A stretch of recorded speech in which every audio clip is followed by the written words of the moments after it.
ඔන්න එකමත් එක රටක තිබුණා ලස්සන ගමක්. මේ ගමේ හිටියා ගොඩාක් දක්ෂ ගොවිරාල්ල කෙනෙක්. ඉතින් මේ ගොවිරාලට ගොඩාක් සාරවත් කුඹුරු වගේම එළවලු වගා කීපයක්ම තිබුණා.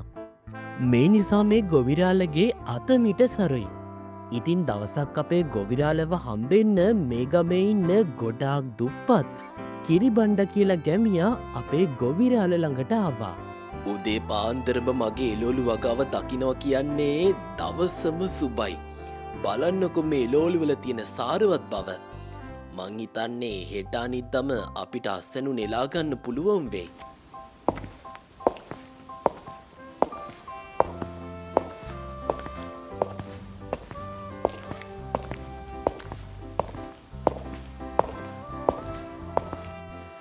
ගමරාලේ මේ කිරිබණ්ඩ කොළුවනේ. මොකෝ උදේ පාන්දරම මේ පැත්තේ. ඇත්තටම ගමරාලේ මම මේ ආවේ වෑංජනයට දාන්න ගමරාලගාව මොකුත් එලෝලුවක් එහෙම තියනවාද කියලා දැනගන්න. එහෙමද? ඔව් මට ආරංචි උඹලට මේ දවස්වල වැලේ වැල් නෑ කියලා. ඔව් ගමරාලේ අපි දැන් කලින්ටත් වැඩිය ආර්ථිකයෙන් හොඳටම වැටිලා ඉන්නේ. එහෙමද කිරිබණ්ඩෝ. හරි ඒකට කමක් නෑ. උඹට කැමති එලෝලු ටිකක් මගේ මේ එලෝලු කොටුවෙන් කඩාගෙන යමංකෝ. ඒක නෙවෙයි. උඹ කැමති නැද්ද මගේ මේ ගොවිතැනට පොඩ්ඩක් උදව්වට එහෙම එන්න? උඹට සාධාරණ වැටුපක් මන් දෙන්නම්.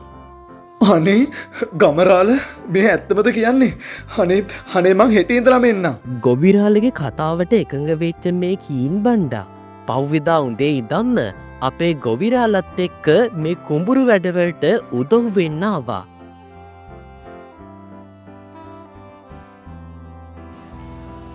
ගමරාලේ මිරිස් පැල ටික නම් හිටෙව්වා. ඊට පස්සේ මොනවද හිටවන්න ඕනේ? හොඳා. එහෙනම් අර අතන තියෙන කෙසෙල් පැල ටිකට වතුර ටිකක් දාපන්කෝ. එහෙමයි ගමරාලේ. මං එහෙනම් ඒ වැඩෙත් කරලා ඇවිල්ලාම ගමරාලට කියන්නම්කෝ. ඉතින් දවසක් මේ ගොවිරාලගේ ගමහාමිනේ මේ කිරිබණ්ඩටයි අපේ ගොවිරාලටයි එයාගේ අතින්ම හදපු පුහුල් දෝසි කන්න දුන්නා. ඇත්තටම මේ පුහුල් දෝසි පංකාදු 5යි. අපේ ගමහාමිනේගේ අතින් හදන හැමදේම රසයි නොවෑ. හරි උඹට තව දවස් 2-3කින් විතර ආයෙත් පුහුල් දෝසි කන්න පුළුවන්. උඹ දැක්කද මගේ එලෝලු කොටුවේ වැවිලා තියෙන අර පුහුල් ගෙඩිය? ඒක හැදුනට පස්සේ ආයෙත් අපිට පුහුල් දෝසි කන්න බැරි ඈ.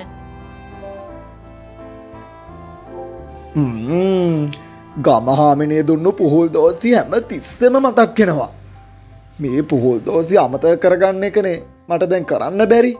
මොකද කරන්නේ? හැම වෙලාවෙම මට පුහුල් දෝසි කන්නමයි හිතෙන්නේ. ගමරාලගේ කොටුවේ නම් පුහුල් ගෙඩියක් හැදිලා තිබ්බා. හරි. ගමහාමිනේ පුහුල් ගෙඩිය හැදුනයින් පස්සෙත් පුහුල් දෝසි හදයිනේ. එතකොට කන්න බැරි ඈ. ඒත් ඉතින් මට ඔක්කොම කන්න වෙන්නේ නෑනේ. ගමහාමිනේ අහල පහල අයටයි ගමරාලටයි හැමෝටමයි බෙදනවනේ. දැන් මොකද කරන්නේ? දැන් කරන්න තියෙන එකම දේ තමයි ගමරාලගේ පුහුල් ගෙඩිය හොරාට කඩාගෙන ගෙදර අරගෙන එන එක. ඊට පස්සේ මටම පුළුවන් පුහුල් දෝසි හදාගන්න. කිරිබණ්ඩට ගමහාමිනේ දීපු පුහුල් දෝසි හැම තිස්සෙම මතක් වෙනවා. ඒ නිසා යා තීරණය කළා ගමරාලගේ එළවලු වගාවේ හැදිලා තියෙන පුහුල් ගෙඩිය හොරාට කඩාගන්න. ඉතින් කිරිබණ්ඩ එදා රෑම හොරෙන්ම එලෝලු කොටුවට ගිහිල්ලා මේ පුහුල් ගෙඩිය කඩාගෙන එයාගේ ගෙදරට අරගෙන ගියා. ඔන්න ඉතින් පහුවෙදා උදෙන්ම අපේ ගමරාල එයාගේ එළවලු කොටුව බලන්න ගියා.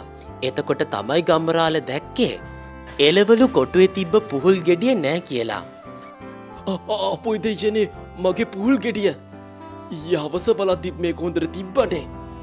මං හිතන්නේ ගමේ එකෙක් මේක අනිවාර්යෙන්ම කඩාගෙන යන්නේ නැති. ඉතින් කිසිම දෙයක් නොවිච්ච ගාන්ට එදත් කිරිබණ්ඩා අපේ ගමරාල ළඟට ආවා. ඇත්තටම කිරිබණ්ඩට අමතක වෙලයි තිබුණේ පුහුල් ගෙඩියගේ පිටේ තියාගෙන ගිය නිසා. පුහුල් ගෙඩිය තිබ්බාලු එයාගේ කරේ තියෙනවා කියලා. ඉතින් කිරිබණ්ඩ ආපු ගමම්ම කිරිබණ්ඩගේ කරේ තියෙන අලු ටික අපේ ගමරාල දැක්කා. මේකෙන් ගමරාල තේරුම් ගත්තා පුහුල් ගෙඩිය හොරකං කළේ කිරිබණ්ඩ කියලා. මේ ඉන්න මගේ පුහුල් ගෙඩිය හොරකං කරපු හොර නාම්බා. ඈබල කිරිබණ්ඩෝ මං උබට කොච්චරනං උදව් කරලා තියෙනවද? ඒවලට කරපු ප්‍රති උපකාරිද මේ? අනේ මට ඇත්තටම සමාවෙන්න ගමරාලේ. ගමහාමිනේ මට පුහුල් දෝසි දුන්නු දවසින්දලම මට පුහුල් කන්න ආසාවක් ඇති වුණා. ආයෙ මගෙන් මේ වගේ වැරද්දක් නම් ජීවිතේට වෙන්නේ. හරි හරි මං උඹට සමාව දෙන්නම්. ඒ මොකද උඹ මේ වැඩේ කරේ උඹේ තියෙන පෙරේතකම නිසා. හැබැයි පුතෝ ආය මේ වගේ දෙයක් කරොත් මගෙන් නම් උඹට කිසි සමාවක් නෑ. ඔන්න ඉතින් යාළුවනේ මේකට තමයි කියන්නේ පුහුල් හොරා කරෙන් දැනේ කියලා.